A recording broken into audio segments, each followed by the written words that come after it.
Yeah, my name is Barrister Placid Dioka. I was Registrar of this university from 2003 to 2008. And as Registrar of the university, I was the Chief Administrative Officer. And of course, I was involved in all major decisions of the university. I was also a member of the Governing Council before I became Registrar. So I've been spent a lot of time in university management. After my tenure as Registrar, I went back to administration at the other campus of the university in Enugu.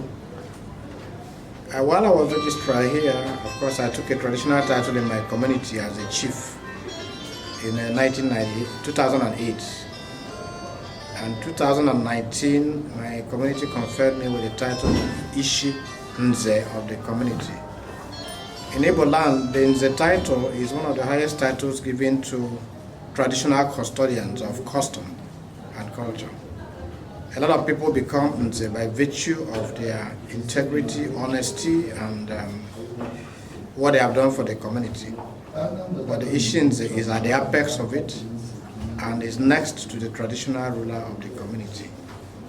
In about 6 months' time, I'll be retiring from active service in the university, and I hope I can go back to my community and play a more effective role as the head of the traditional institution next to the Eze, or the traditional ruler of the community.